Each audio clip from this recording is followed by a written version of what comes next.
কাঁপছে দিল্লি, রাস্তায় নেমেছে লাখো ছাত্র, পুলিশের সাথে তুমুল সংঘর্ষ।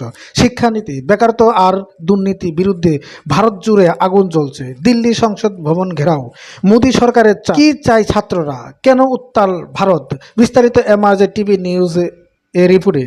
আন্দোলনের মূল তিনটি কারণ: বেকারত্ব, সরকারের চাকুরি পরীক্ষার বারবার প্রশ্ন ফাঁস, 2 কোটি পদ ফাঁকা, নতুন শিক্ষানীতি, ফি বৃদ্ধি, বেসরকারীকরণ, মধ্যবিত্ত ছাত্ররা পড়াশোনার সুযোগ হারাচ্ছে, দুর্নীতি, নিট নেট পরীক্ষা দুর্নীতির প্রতিবাদ, জিএনইউ, ডিইউ, এএমইউ, আইআইটি সহ দেশের 50টি বিশ্ববিদ্যালয়ের ছাত্ররা এক হয়েছে। তাদের স্লোগান, শিক্ষা চাই, চাকুরি চাই, ন্যায় চাই। গত 48 ঘন্টায় দিল্লি রণক্ষেপ। প্রথম দিন হাজার ছাত্র সংসদ ভবন দিকে মিছিল, পুলিশ ব্রিগেড দেয়। দ্বিতীয় দিন লাঠিচার্জ, টিয়ার গ্যাস, 200 এর বেশি ছাত্র আহত, 50 জন গ্রেপ্তার। আজ দিল্লি মেট্রো বন্ধ, ইন্টারনেট স্লো, ধারা 14 জারি। ছাত্র নেতা বলছে গুলি খাবো তবুও ঘরে ফিরবো না, পুলিশ বলছে আইন হাতে নিলে কঠোর ব্যবস্থা।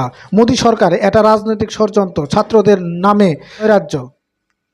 আমরা আলোচনায় রাজি।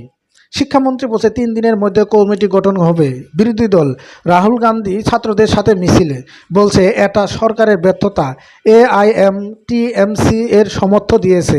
বিশেষজ্ঞরা বলছে 2026 এর রাজ্য নির্বাচনের আগেই আন্দোলনে বিজেপি এর জন্য বড় মাথা ব্যথা।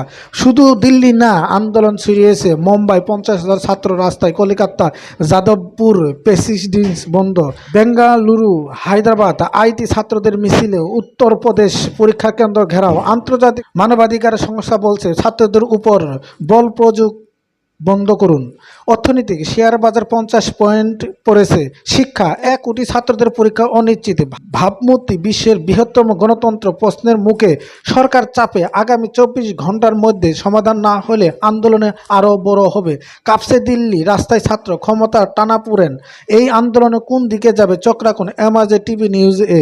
আপনার মতে ছাত্রদের দাবি যৌক্তিক? কমেন্টে জানান। আপডেট পেতে চ্যানেলটি সাবস্ক্রাইব করে রাখুন।